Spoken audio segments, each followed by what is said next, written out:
Star Tamil செய்திகள். முதலில் தலைப்புச் செய்திகள்.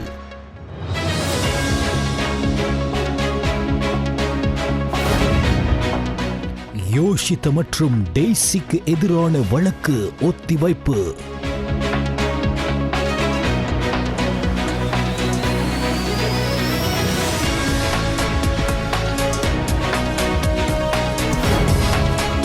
புதிய கல்வி சீர்திருத்தத்தில் எந்த ஒரு பிள்ளையும் தோல்வியடைய வாய்ப்பில்லை. பிரதமர் கலாநிதி ஹர்னி அமரசூரிய தெரிவிப்பு.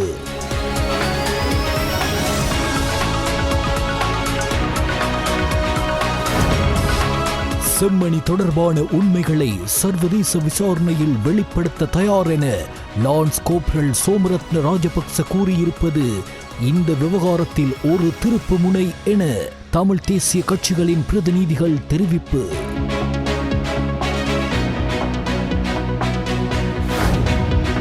பத்து வருடங்களுக்கு பிறகு தேசிய மீன்பிடி படகுகள் கணக்கெடுப்பு ஆரம்பம்.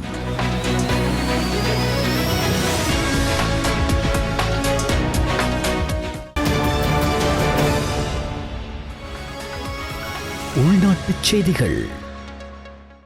செம்மணி பற்றிய உண்மைகளை சர்வதேச விசாரணையில் வெளிப்படுத்த தயாராக இருப்பதாக லான்ஸ் கோப்ரல் சோமரத்ன ராஜபக்ச கூறியிருப்பது மிக முக்கிய திருப்பு முனையாக அமைந்திருப்பதாக சுட்டிக்காட்டியுள்ள தமிழ் தேசிய கட்சிகளின் பிரதிநிதிகள் இதனை ஒரு சர்வதேச கட்டமைப்பின் முன்னிலையில் விசாரிப்பதின் ஊடாக மாத்திரமே சகல உண்மைகளையும் வெளிக்கொணர முடியும் எனவும் வலியுறுத்தியுள்ளனர். அதற்குரிய நடவடிக்கைகளை ஜனாதிபதியும் சர்வதேச சமூகமும் முன்னெடுக்க வேண்டும் என்றும் தமிழ் தேசிய கட்சிகளின் பிரதிநிதிகள் சுட்டிக்காட்டியுள்ளனர்.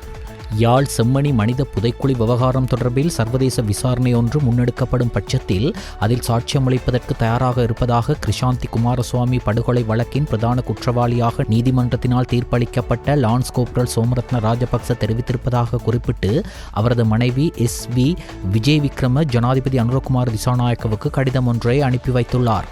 அத்தோடு யுத்த காலத்தில் யாழ்ப்பாணத்தில் இடம்பெற்ற படுகொலைகள் மற்றும் நடாத்தப்பட்டு வந்த சித்திரவதை கூடங்கள் என்பன பற்றிய விவரங்களை வெளியிடுவதற்கு தனது கணவர் தயாராக இருப்பதாகவும் அக்கடிதத்தில் குறிப்பிட்டுள்ளார். இது குறித்து கருத்து வெளியிட்ட இலங்கை தமிழ் கட்சிகளின் பாராளுமன்ற குழு தலைவர் சிவஞானம் ஸ்ரீதரன் செம்மணி பற்றிய உண்மைகளை வெளிப்படுத்துவதற்கு தயாராக இருப்பதாக சோமரத்ன ராஜபக்ச கூறியிருப்பது வரவேற்கத்தக்க விடயமாகும். மரண தண்டனை விதிக்கப்பட்ட அவர் இப்போது உண்மைகளை சொல்வதற்கு தயாராக இருக்கிறார். இருப்பினும் இந்த நாட்டுக்குள் உண்மைகளை வெளிப்படுத்தும் பட்சத்தில் தனக்கு பாதுகாப்பு இல்லை என கருதுவதனாலேயே அவர் சர்வதேச விசாரணையை கோருகிறார். இந்த சர்வதேச விசாரணையே நாம் 2010 ஆண்டிலே கோரி வருகிறோம். அவ்வாறு இருக்கையில் தற்போது சிங்கள தரப்பிலிருந்து அதுவும் குற்றவாளியாக அடையாளம் காணப்பட்ட ஒருவரிடமிருந்து அந்த கோரிக்கை வந்திருப்பதை நாம் எமக்கான ஒரு விடயமாகவே பார்க்கிறோம் என பாராளுமன்ற உறுப்பினர் சிவஞானம் ஸ்ரீதரன் தெரிவித்தார்.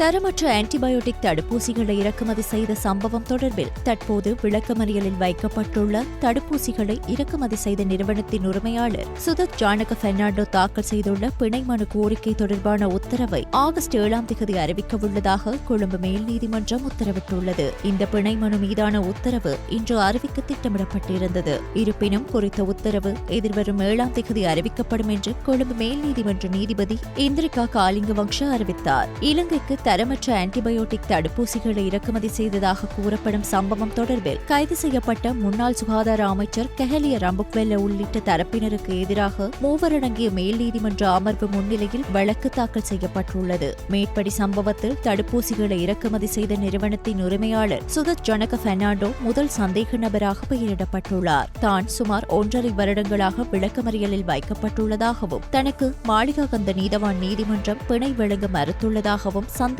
நபர் நீதிமன்றத்தில் தெரிவித்துள்ளார். அதன்படி தனது பிணை விண்ணப்பங்களை நிராகரித்து மாளிகாகந்த நீதவான் நீதிமன்றம் பிறப்பித்த உத்தரவுகளை மறுபரிசீலனை செய்து தன்னை பிணையில் விடுவிக்கும் உத்தரவை பிறப்பிக்குமாறு அவர் மேல் நீதிமன்றத்திடம் கோரிக்கை விடுத்துள்ளார். புதிய கல்வி சீர்திருத்தத்தில் எந்தவொரு பிள்ளையும் தோல்வியடைய வாய்ப்பில்லை என்றும் கல்வி மற்றும் தொழிற்துறையில் உயர்கல்வியை தொடர பிள்ளைகளுக்கு வாய்ப்பு கிடைக்கும் என்றும் கல்வி, உயர்கல்வி மற்றும் தொழிற்கல்வி அமைச்சர் பிரதமர் கலாநிதி ஹரணி அமரசூரிய தெரிவித்தார். யாழ்ப்பாண கிறிஸ்தவ இளைஞர் சங்க மண்டபத்தில் நடைபெற்ற வடமாகாண கற்றறிவாளர்கள் மற்றும் தொழில் வல்லுநர்களுடனான சந்திப்பில் கலந்து கொண்டு உரையாற்றும் போதே பிரதமர் இதனை தெரிவித்தார். இங்கு மேலும் உரையாற்றிய கல்வி, உயர்கல்வி மற்றும் மற்றும் தொழிற்கல்வி அமைச்சர் பிரதமர் கலாநிதி ஹரணி அமரசூரிய பாரம்பரிய கல்வி முறைக்கு பதிலாக பிள்ளைகள் கல்வி மற்றும் தொழிற்துறைகள் ஆகிய 2 துறைகளிலும் உயர்கல்வியை தொடர உதவும் வகையில் புதிய கல்வி சீர்திருத்தங்கள் மூலம் நடவடிக்கை எடுக்கப்பட்டுள்ளது. முன்மொழியப்பட்டுள்ள சீர்திருத்தங்கள் மூலம் வரலாறு, சமயம் மற்றும் அழகியல் ஆகிய பாடங்கள் பாடத்திட்டத்திலிருந்து நீக்கப்பட்டுள்ளதாக சிலர் இன்னும் தவறான கருத்துக்களை பரப்பி வருகின்றனர். இந்த தவறான கூற்றுக்களுக்கு எந்த அடிப்படையும் இல்லை. வரலாறு, அழகியல் அல்லது சமயம் ஆகிய பாடங்கள் எந்த வகையிலும் பாடத்திட்டத்திலிருந்து நீக்கப்படவில்லை. புதிய கல்வி சீர்திருத்தத்தின் கீழ் மாணவ சமூகத்தின் மீது சுமையை ஏற்படுத்தும் கல்விக்கு பதிலாக பிள்ளைகளுக்கு அழுத்தம் இல்லாமல் கற்றுக்கொள்ளவும் அவர்கள் விரும்பும் பாடங்களை மேலும் கற்பதன் மூலம் தங்கள் வாழ்க்கை தொழிலை தெரிவு செய்யவும் சரியான வழிகாட்டுதல் வழங்கப்படுகிறது. தொழிற்கல்வியை பாடசாலை கல்வியினுள் கொண்டு வந்து மாணவர்கள் கல்வித்துறை அல்லது தொழிற்கல்வி ஆகிய 2 பாடப்பிரிவுகளிலிருந்தும் தங்களுக்கு மிகவும் பொருத்தமான துறையை தேர்ந்தெடுக்கவும் வாய்ப்பு கிடைக்கிறது. தற்போதைய கல்வி சீர்திருத்தம் ஏற்கனவே தயாரித்து முடிக்கப்பட்ட இறுதி சீர்திருத்தம் அல்ல. பாடங்கள் தொடர்பான வல்லுநர்கள், ஆசிரியர்கள், பெற்றோர்கள் மற்றும் கருத்துக்களை கருத்தில் கொண்டு தேவையானவற்றை இணைத்து தேவையற்றவற்றை நீக்கி படிப்படியாக மேற்கொள்ளப்படும் சீர்திருத்தம் இது என்று அமைச்சர் சுட்டிக்காட்டினார். இந்த நிகழ்வில் கடற்றொழில் அமைச்சர் ராமலிங்கம் சந்திரசேகரன், தேசிய மக்கள் சக்தி பாராளுமன்ற உறுப்பினர்கள், வடமாகாண கல்வித்துறை அதிகாரிகள் மற்றும் நிபுணர்கள் கலந்து கொண்டனர்.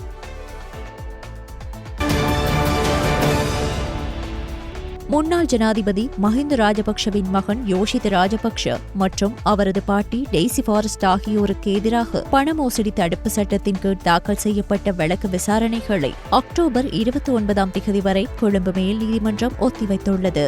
மேற்படி வழக்கு இன்று விசாரணைக்கு எடுத்துக் கொள்ளப்பட்ட போது பிரதிவாதிகள் நீதிமன்றத்தில் ஆஜராகியிருந்தனர். எனினும் இந்த வழக்கை விசாரிக்கும் கொழும்பு மேல் நீதிமன்ற நீதிபதி பிரதீப் அபேரத்ன இன்று விடுமுறையில் உள்ளதால் வழக்கை அக்டோபர் 29 மீண்டும் விசாரணைக்கு எடுத்துக்கொள்ள நீதிமன்றம் உத்தரவிட்டது. 2009 ஆண்டு மார்ச் மாதம் 31 மற்றும் 2013 ஆண்டு டிசம்பர் மாதம் 12 இடைப்பட்ட காலப்பகுதியில் முறைகேடாக ஈட்டிய 59 மில்லியன் ரூபாவுக்கும் அதிகமான பணத்தை 3 தனியார் வங்கி கணக்குகளில் நிலையான வைப்பு கணக்குகளில் வைப்பு செய்ததன் மூலம் பண மோசடி தடுப்பு சட்டத்தின் கீழ் குற்றம் செய்துள்ளதாக குறித்த பிரதிவாதிகளுக்கு எதிராக சட்டமா அதிபரால் 3 குற்றச்சாட்டுகளின் கீழ் வழக்கு தாக்கல் செய்யப்பட்டுள்ளது.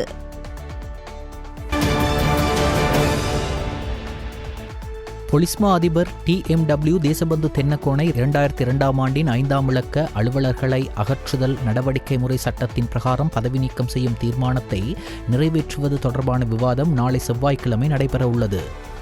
தேசபந்து தென்னக்கோனை பதவி நீக்குவதற்காக ஆளும் தரப்பினரால் கொண்டுவரப்பட்ட யோசனை கடந்த பிப்ரவரி மாதம் நிறைவேற்றப்பட்டது.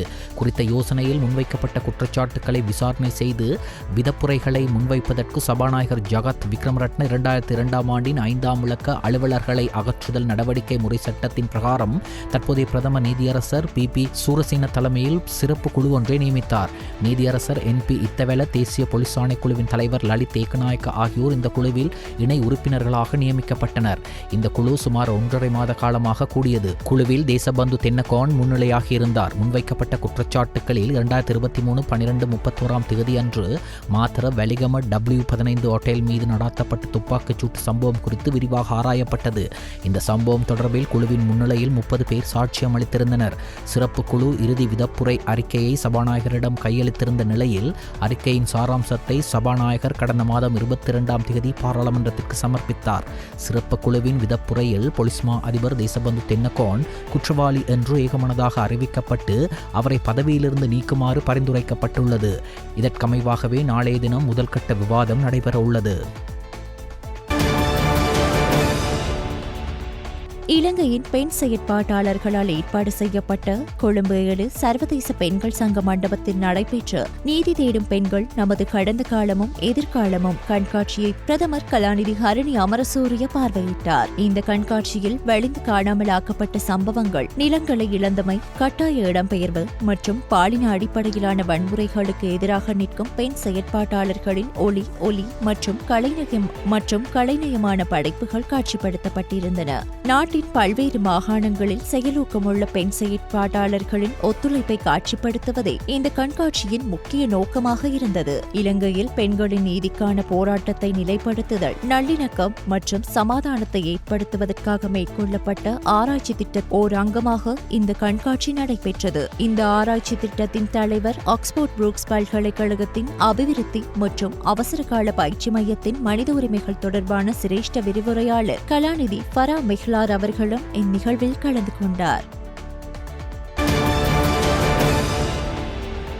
நவீனமயமாக்கலுக்கு இட்டுச் செல்லும் கல்வி சீர்திருத்தம் ஒன்றை கொண்டு வர வேண்டும். கல்வியின் மூலம் பூர்ணத்துவமான குடிமகன் உருவாகின்றனர். இந்த பூரணத்துவமான குடிமகனை உருவாக்க வேண்டுமென்றால் கல்வி முறை சர்வதேச தொழில்சார் சந்தையின் கேள்வி மற்றும் தேவையுடன் நேரடி தொடர்பை கொண்டிருக்க வேண்டும். பல்வேறு துறைகள் மற்றும் தொழில்களுக்கு ஏற்ற பணியாளர்களை உருவாக்குவது சாத்தியமாக அமைந்து காணப்பட வேண்டும். மானியங்களை நம்பியிருக்காது உயர்ந்த குடிமகனை உருவாக்க வேண்டும் என்று எதிர்க்கட்சித் தலைவர் சஜித் பிரேமதாச தெரிவித்தார். சிட்டிசன் வாய்ஸ் வேலை திட்டத்தின் கீழ் கல்வி சீர்திருத்தங்கள் குறித்து பல்வேறு தரப்பினரோடு கலந்துரையாடிய சந்தர்ப்பத்திலேயே எதிர்க்கட்சித் தலைவர் சஜித் பிரேமதாச இவ்வாறு தெரிவித்தார். மருத்துவம், பொறியியல், தகவல் தொழில்நுட்பம் போன்ற ஒரு சில துறைகளில் கற்போர் சொந்த காலில் நிற்கக்கூடிய குடிமக்களாக உருவாக்கப்படுகின்றனர். ஆனால் ஏனைய துறைகளை எடுத்துக்கொண்டால் அவ்வாறு இல்லை. கல்வியில் போட்டித்தன்மையை உருவாக்கும் போது இலவச கல்வியும் பாதுகாக்கப்பட வேண்டும். இலவச கல்வியால் ஏற்படும் வேலையின்மை வரிசையையும் நாம் இல்லாதொழிக்க வேண்டும். இந்த சமூக அநீதி ஒழிக்கப்பட வேண்டுமானால் இலவச கல்வி மேலும் வலுப்படுத்தப்பட வேண்டும். வளங்களில் காணப்படும் ஏற்றத்தாழ்வு நீக்கப்பட வேண்டும். அரசு முதலீடு மற்றும் பிற வளங்களை கொண்டு இலவச கல்வியை வலுப்படுத்த வேண்டும் என்று எதிர்க்கட்சித் தலைவர் சஜித் பிரேமதாஸ் தெரிவித்தார்.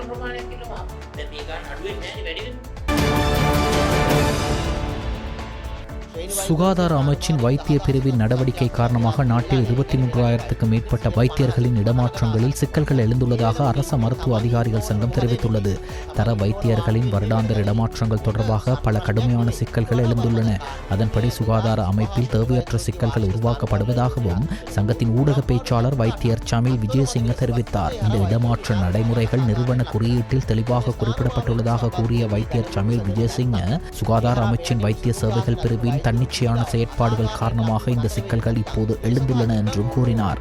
இதன் விளைவாக நாட்டில் சுமார் 23,000 வைத்தியர்களின் இடமாற்றங்கள் தொடர்பாக சிக்கல்கள் எழுந்துள்ளதுடன் 10,000க்கும் மேற்பட்ட தர வைத்தியர்களின் இடமாற்றங்கள் செயல்படுத்தப்படவில்லை என்றும் அவர் தெரிவித்தார். நாட்டின் சிறைச்சாலைகளில் அதிக அளவிலான கைதிகள் தடுத்து வைக்கப்பட்டுள்ளதாக சிறைச்சாலைகள் ஊடக பேச்சாளர் ஜகத் வீரசிங்க தெரிவித்துள்ளார். அத்துடன் சிறைச்சாலைகளில் 12,000 கைதிகளை மட்டும் அடைக்கும் வசதி உள்ள போதும் தற்போது 33,000 பேர் தடுத்து வைக்கப்பட்டுள்ளனர் என்றும் அவர் தெரிவித்தார். கொழும்பில் நடைபெற்ற நிகழ்வொன்றில் கலந்து கொண்டு கருத்து தெரிவிக்கும் போதே அவர் இதனை தெரிவித்தார். மேலும் 65% போதைப்பொருள் தொடர்பான குற்றங்களுடன் தொடர்புடையவர்களுக்கு சிறைவாசம் குறைக்கப்பட வேண்டும் எனவும், இல்லையெனில் இந்த நாடு மோசமான சூழ்நிலைக்கு தள்ளப்படும் எனவும் அவர் எச்சரித்துள்ளார். அதே சமயம் சிறைச்சாலை அதிகாரிகள் ஒட்டுமொத்தமாக சிறப்பாக பணியாற்றுகிறார்கள் எனவும், ஒரு சிலரால் செய்யப்பட்ட சில தவறுகள் நம்பிக்கையை சேதப்படுத்தி இருக்கலாம் எனவும், இலங்கையில் உள்ள சிறைச்சாலைகள் அடர்த்தியான மக்கள் தொகையை கொண்ட பகுதிகளில் அமைந்துள்ளன எனவும் அவர் தெரிவித்துள்ளார். நாட்டின் பொருளாதார வளர்ச்சியில் குறிப்பிடத்தக்க மைல்கல்லாக விளங்கும் city of dream Sri Lanka hotel திறப்பு விழாவில் ஜனாதிபதி அனுரகுமார திசாநாயக்க கலந்து கொண்டார். இந்நிகழ்வில் ஜான் கீல்ஸ் குழும தலைவர் Krishan Balendra, மெல்கோ resorts and entertainment தலைவர் மற்றும் தலைமை நிறைவேற்று அதிகாரி லாரன்ஸ் ஹோ ஆகியோரும் இதில் கலந்து கொண்டனர். உள்நாடு மற்றும் வெளிநாடுகளிலிருந்து வந்த சிறப்பு விருந்தினர்களுடன் நாட்டின் அரசியல் தலைவர்களும் கலந்து கொண்டனர். இந்நிகழ்வில் இடம்பெற்ற கலை நிகழ்ச்சியில் இந்திய சூப்பர் ஸ்டார் ரித்திக் ரோஷனும் கலந்து கொண்டார். 1.2 பில்லியன் அமெரிக்க டாலர்களுக்கும் அதிக மதிப்புள்ள இத்திட்டம் தெற்காசியாவின் முதல் முழுமையான ஒருங்கிணைக்கப்பட்ட சுற்றுலா ஹோட்டல் வளாகமாகவும் தனியார் துறையால் செய்யப்பட்ட மிகப்பெரிய முதலீடாகவும் கருதப்படுகிறது.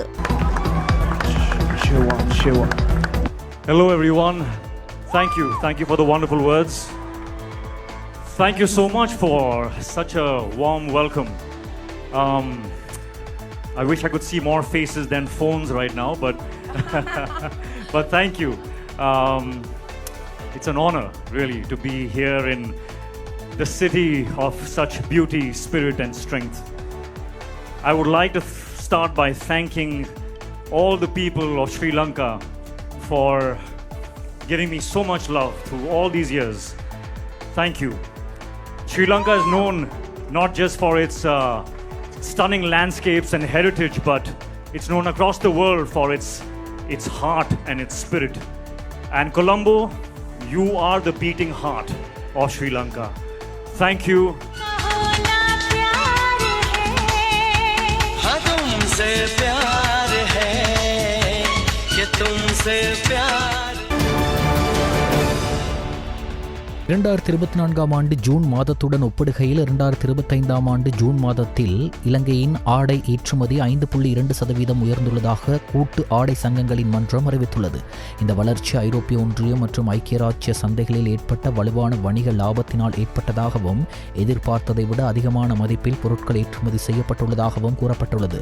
2025 ஜூன் மாதத்தில் ஐரோப்பிய ஒன்றியத்தின் ஏற்றுமதி 23.1 உயர்வு பெற்றது. இங்கிலாந்திற்கான ஏற்றுமதி 20.4 அதிகரித்தது.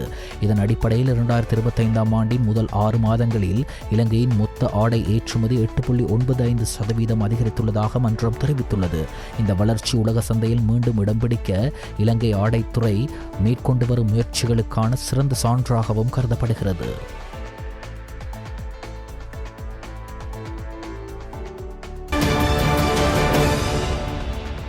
காட்டு யானையொன்று தனமல்வில ஹம்பேகமுவ போலீஸ் பிரிவிற்குட்பட்ட கரமெட்டிய குளத்திற்கு அருகிலுள்ள சதுப்பு நிலத்திலிருந்து சடலமாக கண்டெடுக்கப்பட்டுள்ளது. இந்த காட்டு யானைக்கு வனவிலங்கு அதிகாரிகள் பலமுறை சிகிச்சை அளித்திருந்த நிலையிலும் அது இறந்துவிட்டதாக தெரிவிக்கப்படுகிறது.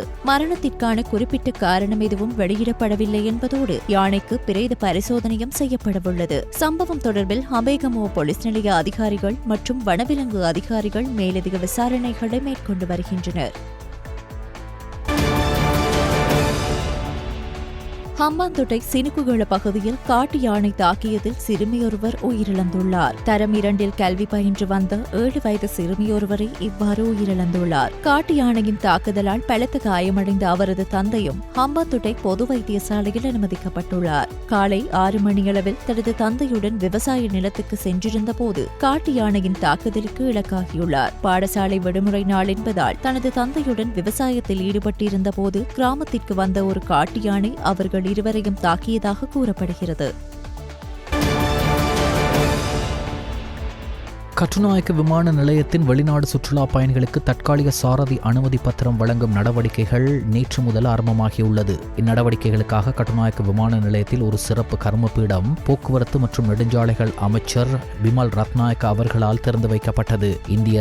இந்தியர் ஒருவருக்கு முதலாவது தற்காலிக சாரதி அனுமதி பத்திரம் வழங்கி வைக்கப்பட்டது. சுற்றுலா பயணிகள் அதன் மூலம் தற்காலிக சாரதி அனுமதி பத்திரத்தினை எளிதாக பெறலாம் என்றும் அமைச்சு தெரிவித்துள்ளது. இதுவரை நாட்டிற்கு வரும் சுற்றுலா பயணிகளுக்கு வேரஹரவில் உள்ள மோட்டார் போக்குவரத்து திணைக்களத்தில் மட்டுமே தற்காலிக சாரதி அனுமதி பத்திரங்கள் வழங்கப்பட்டன. அவ்வாறு செய்வதில் உள்ள நேரம் மற்றும் செலவை கருத்தில் கொண்டு இந்த முடிவு எடுக்கப்பட்டுள்ளது.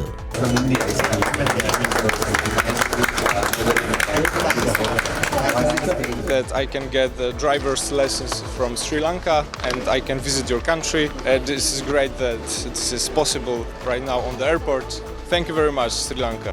After a long flight from Poland, I'm very tired, but I'm very impressed how everything was professional here, how fast the whole process was, and how people are so kind. So thank you very much to whole Sri Lanka nation, and I promise I will drive safe. I will respect the Sri Lankan rules, and I'm very happy to be here and to explore this country and see new experiences here. சொத்து மற்றும் பொறுப்பு தொடர்பான விவரங்களை நிறுவனத்தின் பிரதானிக்கு 2025 August 31 வரையான காலப்பகுதிக்குள் சமர்ப்பிக்க வரும் உத்தியோகத்தர்களுக்கு 2023 ஆண்டின் 9ஆம் இலக்க ஊழல் எதிர்ப்பு சட்டத்தின் 90வது பிரிவின் பிரகாரம் வழக்கு தாக்கல் செய்வதற்கு உரிய நடவடிக்கை எடுக்கப்படும். தாமதமாக சமர்ப்பிக்கப்படும் விவரங்களுக்கு தண்டப்பணம் அறவிடப்படும் என லஞ்சம் அல்லது ஊழல் பற்றிய சார்த்துதல்களை புலனாய்வு செய்வதற்கான ஆணைக்குழு அறிவித்துள்ளது. லஞ்சம் அல்லது ஊழல் பற்றிய சார்த்துதல்களை புலனாய்வு செய்வதற்கான ஆணைக்குழு வெளியிட்டுள்ள அறிக்கையில் இவ்வாறு குறிப்பிடப்பட்டுள்ளது. 2025 ஆண்டு மார்ச் மாதம் 31 அன்று சொத்து மற்றும் பொறுப்பு தொடர்பான கூற்று விவரங்களை சமர்ப்பிக்க வேண்டிய உத்தியோகத்தர்கள் லஞ்சம் மற்றும் ஊழல் ஆணைக்குழுவுக்கு குறித்த ஆவணங்களை தமது நிறுவனத்தின் பிரதானி ஊடாக சமர்ப்பிக்க வேண்டும் என்றும் அந்த ஆவணங்களை நிறுவனத்தின் பிரதானிக்கு சமர்ப்பிக்க வேண்டும் என்று குறிப்பிடப்பட்டு அதற்கு 2025 ஜூன் 30 வரை கால அவகாசம் வழங்கப்பட்டது. இவ்வாறான நிலையில் 2025 ஆகஸ்ட் 31 வரையான காலப்பகுதிக்குள் தமது சொத்து மற்றும் பொறுப்பு தொடர்பான விவரங்களை தமது நிறுவனத்தின் பிரதானிக்கு சமர்ப்பிக்க தவறும் உத்தியோகத்தர்களுக்கு 2023 ஆண்டின் 9ஆம் விளக்க ஊழல் எதிர்ப்பு சட்டத்தின் 90வது பிரிவின் பிரகாரம் வழக்கு தாக்கல் செய்வதற்கு உரிய நடவடிக்கை எடுக்கப்படும் என்று ஆணைக்குழு அறிவித்துள்ளது. சீதையம்மன் ஆலயத்தின் அபிவிருத்தி பணிகளுக்கு எமது அரசாங்கம் முழுமையான ஒத்துழைப்பை வழங்க தயாராக இருக்கின்றது. எதிர்வரும் 6 மாத காலத்தில் மேலும் $3.7 பில்லியன் வருமானத்தை பெற்றுக்கொள்ள நாம் எதிர்பார்க்கின்றோம். எனவே இதுபோன்ற வரலாற்று தலங்கள் நாட்டின் சுற்றுலாத்துறையை அபிவிருத்தி செய்வதற்கு ஒரு உந்து சக்தியாக அமையும் என வெளிநாட்டு வேலைவாய்ப்பு, வெளிநாட்டு விவகாரம் மற்றும் சுற்றுலாத்துறை அமைச்சர் விஜித ஹேரத் தெரிவித்துள்ளார். நுவரெலியா சீதாயலிய சீதையம்மன் ஆலயத்தில் அமைக்கப்பட்டுள்ள அசோகவனம் அனுஸ்ரீ தியான மண்டபத்தை திறந்து வைத்து நேற்றைய தினம் உரையாற்றிய போதே அவர் இதனை தெரிவித்தார். அமைச்சர் தொடர்ந்து உரையாற்றுகையில் சீதையம்மன் ஆலயத்தை அபிவிருத்தி செய்வதற்காக காணியை பெற்றுத் தருமாறு ஆலயத்தின் தலைவரும் பாராளுமன்ற உறுப்பினருமான வேலுசாமி ராதாகிருஷ்ணன் கோரிக்கை ஒன்றை முன்வைத்தார். நாங்கள் ஏற்கனவே இது தொடர்பாக நடவடிக்கை எடுத்துள்ளோம். அதற்கான நடவடிக்கை மேற்கொள்ளப்பட்டு அந்த காணியை பெற்றுக் கொடுக்க நாம் அரசாங்கம் என்ற வகையில் நடவடிக்கை எடுப்போம் என அமைச்சர் விஜித ஹேரத் தெரிவித்தார். மேல் கொத்மலை நீர்த்தேக்கத்தில் 2 வான்கதவுகள் திறக்கப்பட்டுள்ளன. மேல் கொத்மலையின் நீரிருந்து பகுதிகளில் தொடர்ந்து பெய்து வரும் கனமழை காரணமாக மேல் கொத்மல நீர்த்தேக்கத்தின் 2 வான்கதவுகள் நேற்று காலை முதல் திறக்கப்பட்டுள்ளதாக நுவரெலியா மாவட்ட அனர்த்த முகாமைத்துவ பிரிவு தெரிவித்துள்ளது. நீர்த்தேக்கத்தின் ஏனைய வான்கதவுகள் சுயமாகவே திறக்கப்படும் என்றும் நுவரெலியா மாவட்ட அனர்த்த முகாமைத்துவ பிரிவு தெரிவித்துள்ளது. இதனால் நீர்த்தேக்க அணையின் கீழ் பகுதியில் உள்ள கொத்மல ஓயாவின் இருபுறமும் வசிக்கும் பொதுமக்கள் இது தொடர்பாக விழிப்புடன் இருக்குமாறு அனர்த்த முகாமைத்துவ பிரிவின் அதிகாரிகள் அறிவுறுத்தியுள்ளனர். மேல் கொத்மல நீர்த்தேக்க பகுதிகளில் பெய்து வரும் கனமழையால் சென்ட் கிளயார் மற்றும் டெவான் நீர்வீழ்ச்சிகளில் இருந்து வெளியேறும் நீரும் அதிகரித்துள்ளமை குறிப்பிடத்தக்கது.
அட்டன் டிகோயா நகரசபையினால் பிரதான வீதியில் சேகரிக்கப்படும் கழிவுகளிலிருந்து வெளியேறும் துர்நாற்றத்தால் பொதுமக்கள் பெரிதும் அவதிக்குள்ளாகி வருகின்றனர். அட்டன் டிகோயா நகரசபையினால் நகரசபை எல்லைக்குள் சேகரிக்கப்படும் கழிவுகள் தீயினால் அழிக்கப்பட்டு அட்டன் கொழும்பு பிரதான வீதியில் உள்ள ஈஸ்டர்ன் தோட்டத்திற்கு அருகில் நகரசபைக்கு சொந்தமான பழைய விடுதி கட்டிடத்தில் குவிக்கப்பட்டுள்ளன.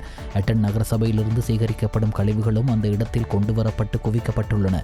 இதன் விளைவாக துர்நாற்றம் வீசி அப்பகுதியில் செல்லும் மற்றும் வசிக்கும் மக்களுக்கு பெரும் அசௌகரியம் ஏற்பட்டுள்ளது. இதன் அடிப்படையில் பொதுமக்களும் சாலையில் பயணிக்கும் வாகன ஓட்டுநர்களும் பல்வேறு அசௌகரியங்களுக்கு முகம் கொடுப்பதாக ஈஸ்டர்ன் தோட்ட தொழிலாளர்கள் புகார் தெரிவிக்கின்றனர். அட்டன் டிகோயா நகரசபையினால் சேகரிக்கப்படும் கழிவுகள் அந்த பகுதியில் கொட்டப்படுவதால் துர்நாற்றம் வீசுவதாகவும் ஈக்கள் மற்றும் கொசுக்கள் பெருகுவதாகவும் பொதுமக்கள் குற்றம் சாட்டுகின்றனர். இதனால் அந்த பகுதிகளில் வசிக்கும் மக்கள் சமைத்த உணவை உண்ணவோ தூங்கவோ முடியாமல் சமைத்த உணவை பாதுகாப்பாக சேமிக்க முடியாத சூழ்நிலை ஏற்பட்டுள்ளது. இது டெங்கு, மலேரியா போன்ற நோய்கள் பரவுவதற்கு வழிவகுத்துள்ளதாக தெரிவிக்கப்படுகிறது. இதற்கிடையில் அட்டன் கொழும்பு, அட்டன் கண்டி மற்றும் நாவலப்பட்டி பகுதிகளுக்கு பேருந்தில் பயணிக்கும் பயணிகள் இந்த துர்நாற்றம் காரணமாக கடுமையான அசௌகரியங்களையும் சுகாதார பிரச்சினைகளையும் எதிர்கொள்வதாக கூறப்படுகிறது. அட்டன் டிகோயா நகரசபையால் சாலையில் இருபுறமும் கொட்டப்படும் கழிவுகள் குறித்து உடனடியாகவும் முறையான நடவடிக்கை எடுக்குமாறும் பொதுமக்கள் பொறுப்பான அதிகாரிகளிடம் கோரிக்கை விடுக்கின்றனர். கேகாலை மாவனல்ல உந்துவான்காந்த பிரதேசத்தில் இடம்பெற்ற விபத்தில் 2 பேர் காயமடைந்துள்ளதாக போலீசார் தெரிவித்தனர். இந்த விபத்து இன்று அதிகாலை 3:45 மணியளவில் இடம்பெற்றுள்ளதாகவும் லாரியொன்று வீதியை விட்டு விலகி பள்ளத்தில் கவிழ்ந்ததில் இந்த விபத்து இடம்பெற்றதாகவும் போலீசார் தெரிவித்தனர். விபத்தின் போது லாரியின் சாரதியும் உதவியாளரும் காயமடைந்துள்ள நிலையில் சிகிச்சைக்காக மாவனல்ல வைத்தியசாலையில் அனுமதிக்கப்பட்டுள்ளதாக போலீசார் தெரிவித்தனர். இது தொடர்பான மேலதிக விசாரணைகளை போலீசார் மேற்கொண்டு வருகின்றனர். ஜனாதிபதிக்கு பாதுகாப்பு தேவை, அதே நேரத்தில் அவர் பொழுதுபோக்கை அனுபவிக்க வேண்டும் என்று ஐக்கிய மக்கள் சக்தி நாடாளுமன்ற உறுப்பினர் SM மரிக்கார் தெரிவித்துள்ளார். கொழும்பில் இடம்பெற்ற செய்தியாளர் சந்திப்பின் போது அவர் இதனை குறிப்பிட்டுள்ளார். அனுரவுக்கு பொழுதுபோக்கு தேவை. ஒரு ஜனாதிபதி தனது பணியை செய்யும் போது மன அழுத்தத்திற்கு ஆளாகிறார். எனவே ஒருவர் எப்போதும் மன அழுத்தத்தில் வேலை செய்யக்கூடாது என்பதால் அவருக்கு பொழுதுபோக்கு தேவை என்று நாடாளுமன்ற உறுப்பினர் மரிக்கார் தெரிவித்துள்ளார். அதே நேரம் முன்னாள் ஜனாதிபதிகளுக்கு போதுமான பாதுகாப்பு வழங்கப்பட வேண்டும் என்றும் அவர் கூறியுள்ளார். இலங்கைக்கு டிஜிட்டல் அடையாள அட்டையை விநியோகிக்கும் கருத்திட்டத்திற்கு தரவு பாதுகாப்பு சட்டம் தடையாக இருப்பதாக இந்திய நிறுவனம் குறிப்பிட்டதைத் தொடர்ந்து அந்த சட்டத்தை திருத்தம் செய்யும் யோசனையை இன்றும் 1 மாத காலத்திற்கு கொண்டு வருவதாக டிஜிட்டல் பொருளாதார அமைச்சு இந்திய நிறுவனத்திற்கு வாக்குறுதி அளித்துள்ளது. இந்தியாவின் தேவைக்கமைய நாட்டின் சட்டத்தை எவ்வாறு திருத்தம் செய்ய முடியும், இந்த திருத்த யோசனைக்கு எத்தனை பேர் ஆதரவளிப்பார்கள் என்பதை பார்த்து கொண்டிருக்கிறோம் என தேசிய சுதந்திர முன்னணியின் தலைவரும் முன்னாள் பாராளுமன்ற உறுப்பினருமான விமல் வீரவன்ச தெரிவித்தார். கொழும்பில் உள்ள தேசிய சுதந்திர முன்னணியின் காரியாலயத்தில் நேற்று ஞாயிற்றுக்கிழமை நடைபெற்ற ஊடகவியலாளர் சந்திப்பின் போது அவர் இவ்வாறு தெரிவித்தார்.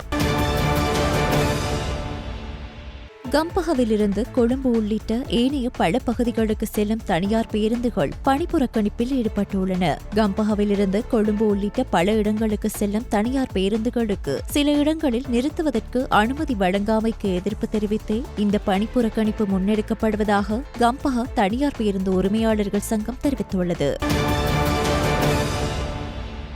தேசிய மீன்பிடி படகு கணக்கெடுப்பு இன்று ஆரம்பமாகின்றது. இதன் முதல் கட்டம் இன்று பாணதுர மீன்பிடி துறைமுகத்தில் ஆரம்பமாக எதிர்வரும் 20ஆம் தேதி வரை நாடளாவிய ரீதியாக செயற்படுத்தப்படும் என்று கடற்றொழில் நீரியல் மற்றும் கடல் வளங்கள் அமைச்சு தெரிவித்துள்ளது. இந்த மீன்பிடி படகு கணக்கெடுப்பு சுமார் 10 ஆண்டுகளுக்கு பிறகு நாடு முழுவதும் உள்ளடக்கியதாக நடாத்தப்படும் என்று கூறப்படுகின்றது. நாட்டில் கரையோரத்தில் இயங்கும் சுமார் 50,000 மீன்பிடி படகுகளில் புதுப்பிக்கப்பட்ட தரவு தளத்தை உருவாக்குவதே இந்த கணக்கெடுப்பின் பிரதான நோக்கமாகும் என அமைச்சு தெரிவித்துள்ளது. இதன் மூலம் தொழில் ரீதியாக ஈடுபடும் படகுகளை அடையாளம் காண்பது, பாவனையில் இல்லாத மற்றும் பழுதடைந்த படகுகளை கரையோரத்திலிருந்து அகற்றி கிளீன் ஸ்ரீலங்கா திட்டத்திற்கு ஆதரவளிப்பது, சுற்றுலாத்துறையின் மேம்பாட்டிற்கு பங்களிப்பது மற்றும் மீன்பிடி நடவடிக்கைகளுக்கான உரிமங்களை ஒழுங்குபடுத்துவது போன்றவை எதிர்பார்க்கப்படுகின்றன.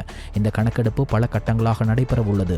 முதற்கட்டத்தில் வெளி இணைப்பு இயந்திரம் பொருத்தப்பட்ட OFRP மற்றும் MTRB படகுகளும், 2ஆம் மற்றும் 3ஆம் கட்டங்களில் அனைத்து பலநாள் மற்றும் இயந்திரமற்ற படகுகளும் கணக்கெடுக்கப்படுகின்றது. கடற்றொழில் மற்றும் நீரியல் வள திணைக்கள அதிகாரிகள் ஒவ்வொரு மீன்பிடி துறைமுகங்களுக்கும் விஜயம் செய்து படகுகளை பரிசோதித்து பிரத்யேக கணக்கு ஸ்டிக்கர் ஒன்றை ஒட்டுவார்கள். கணக்கெடுப்பில் இருந்து சேகரிக்கப்பட்ட தகவல்களின் அடிப்படையில் மீன்பிடி படகு அனுமதி பத்திரங்கள் மற்றும் ஏனைய அனைத்து நிவாரண சேவைகளும் அடுத்த வருடம் முதல் முன்னெடுக்கப்பட உள்ளது. நாட்டில் மீன்பிடி படகுகளின் புதுப்பிக்கப்பட்ட தரவு தளத்தை உருவாக்குவதே இதன் நோக்கம் என்றும், கணக்கெடுப்புக்கு சமர்ப்பிக்காத படகுகளின் அனுமதி பத்திரங்களை புதுப்பிக்க வேண்டாம் என்று முடிவு செய்யப்பட்டதாக கடற்றொழில் நீரியல் மற்றும் கடல் வளங்கள் அமைச்சு மேலும் தெரிவித்துள்ளது. இது தொடர்பாக நடந்த ஊடக சந்திப்பில் பிரதி அமைச்சர் ரத்ன கமகி அவர்கள் கருத்து தெரிவித்தார். எந்த ஒரு நாட்டின் வளர்ச்சிக்கும் சரியான தரவுகள் இன்றியமையாதவை. எங்கள் அமைச்சிலிருந்து தரவுகள் பிழையானவை என்பதை நாங்கள் கண்டறிந்தோம்.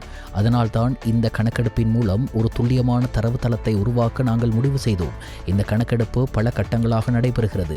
முதலில் வெளியிணைப்பு இயந்திரம் பொருத்தப்பட்ட படகுகளும், 2ஆவதாக பலநாள் படகுகளும், 3ஆவதாக பாரம்பரிய மற்றும் நன்னீர் மீன்பிடி படகுகளும் கணக்கெடுக்கப்படும். கிளீன் ஸ்ரீலங்கா திட்டத்தின் கோரிக்கைக்கான கடற்பரப்பில் கைவிடப்பட்ட ஃபைபர் கிளாஸ் படகுகளின் எண்ணிக்கையை அடையாளம் கண்டு அவற்றை சினோர் நிறுவனம் மூலம் மறுசூழ்ச்சி செய்வதும் இதன் மூலம் சாத்தியமாகும். மேலும் மீனவ சமூகம் எதிர்கொள்ளும் முக்கிய பிரச்சனையான காப்புறுதி திட்டம் இல்லாமையை நிவர்த்தி செய்யும் வகையில் சயுர என்ற பெயரில் புதிய காப்புறுதி திட்டம் இம்மாதம் 14ஆம் தேதி அறிமுகப்படுத்தப்படும். விபத்தில் உயிரிழக்கும் மீனவருக்கான நட்டஈடு 2 லட்சத்திலிருந்து 10 லட்சமாக எமது அரசாங்கத்தால் அதிகரிக்கப்பட்டுள்ளது. இவை அனைத்தின் மூலமும் சர்வதேசத்துடன் கையாளக்கூடிய தரவுகள் அடிப்படையாக கொண்ட ஒரு நிலைபெறான மீன்பிடித்துறையை உருவாக்குவதே எமது நோக்கமாகும் என தெரிவித்தார். மேல் சப்ரகமோ மத்திய மற்றும் வடமேல் மாகாணங்களிலும் காலி மற்றும் மாத்தறை மாவட்டங்களிலும் பல தடவைகள் மழை பெய்யக்கூடும் என வளிமண்டலவியல் திணைக்களம் எதிர்வு கூறியுள்ளது. வடக்கு மற்றும் வடமத்திய மாகாணங்களில் வானம் மேகமூட்டத்துடன் காணப்படும். வடக்கு வடமத்திய மற்றும் கிழக்கு மாகாணங்களில் பிற்பகல் 1 மணிக்கு பிறகு மழை அல்லது இடியுடன் கூடிய மழை பெய்யக்கூடும் என திணைக்களம் வெளியிட்டுள்ள அறிக்கையில் குறிப்பிடப்பட்டுள்ளது.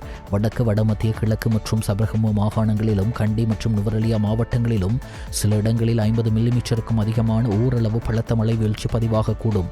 இடியுடன் கூடிய மழையுடன் தற்காலிகமாக வீசக்கூடிய பலத்த காற்று மற்றும் மின்னல் ஆகியவற்றால் ஏற்படக்கூடிய ஆபத்துக்களை குறைக்க மக்கள் தேவையான முன்னெச்சரிக்கை நடவடிக்கைகளை எடுக்குமாறு வளிமண்டலவியல் திணைக்களம் கேட்டுக்கொண்டுள்ளது. இடைவேளைக்கு பின்னர் செய்திகள் தொடரும். செய்திகள் தொடர்கின்றன. வெளிநாட்டு செய்திகள்.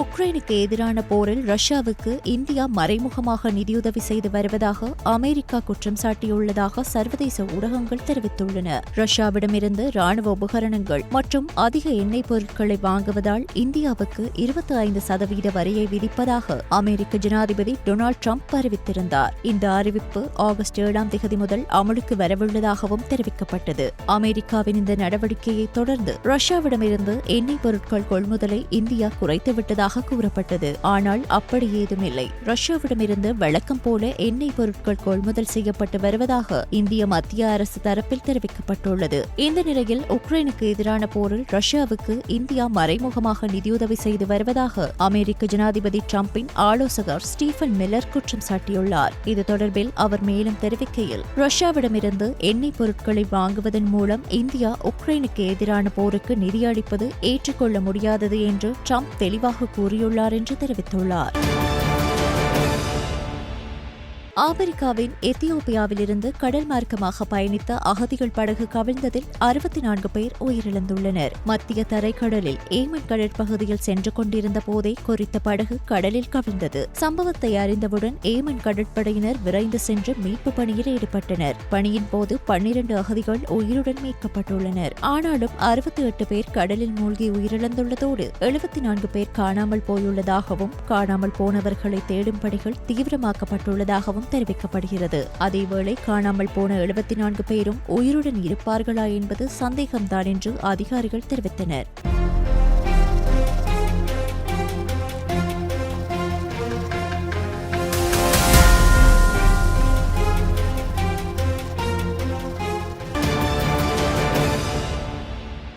ரஷ்ய கம்சட்கா எரிமலையில் 600 ஆண்டுகளுக்கு பின்னர் வெடிப்பு ஏற்பட்டுள்ளதாக ரஷ்ய விஞ்ஞானிகள் தெரிவித்துள்ளதாக வெளிநாட்டு ஊடகங்கள் தெரிவித்துள்ளன. கம்சட்காவில் கிரஷென்னிகோவ் என்ற எரிமலையானது 600 ஆண்டுகள் கழித்து தற்போது மீண்டும் வெடித்து சிதற ஆரம்பித்துள்ளதாகவும் ஒரே இரவில் கிட்டத்தட்ட 6 கிலோமீட்டர் உயரத்துக்கு சாம்பல் புகை சூழ்ந்துள்ளதாகவும் தெரிவிக்கப்பட்டுள்ளது. அதே நேரத்தில் கடந்த சில நாட்களுக்கு இதே கம்சட்காவில் நிகழ்ந்த சக்தி வாய்ந்த நிலநடுக்கங்களின் நீட்சியே இது என்றும் மேலும் பல எரிமலைகள் வெடித்து சிதற வாய்ப்புள்ளது என்றும் காலநிலை வல்லுநர்கள் தெரிவித்துள்ளனர்.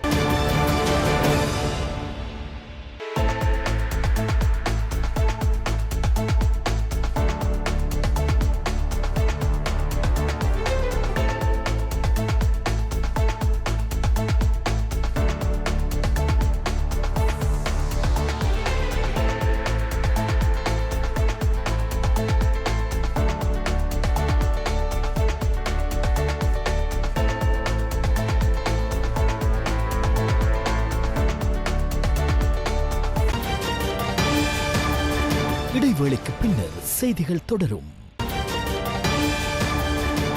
செய்திகள் தொடர்கின்றன. விளையாட்டு செய்திகள். 2025ஆம் ஆண்டுக்கான ஆசிய கிண்ண கிரிக்கெட் தொடருக்கான போட்டி அட்டவணை வெளியாகியுள்ளது. ஆசிய கிரிக்கெட் பேரவை இதனை வெளியிட்டது. இதற்கமைய அபுதாபி மற்றும் துபாயில் ஆசிய கிண்ண கிரிக்கெட் தொடர் இடம்பெறவுள்ளது. 8 போட்டிகள் அபுதாபியிலும் 11 போட்டிகள் துபாயிலும் நடைபெறவுள்ளன. குழு ஏயில் இந்தியா, பாகிஸ்தான், ஐக்கிய அரபு ராச்சியம் மற்றும் ஓமான் ஆகிய அணிகளும், பி குழுவில் இலங்கை, பங்களாதேஷ், ஆப்கானிஸ்தான் மற்றும் ஹாங்காங் ஆகிய அணிகள் காணப்படுகின்றன. எதிர்வரும் செப்டம்பர் 9ஆம் தேதி நடைபெறவுள்ள முதலாவது போட்டியில் ஆப்கானிஸ்தான் மற்றும் ஹாங்காங் ஆகிய அணிகள் மோதவுள்ளன.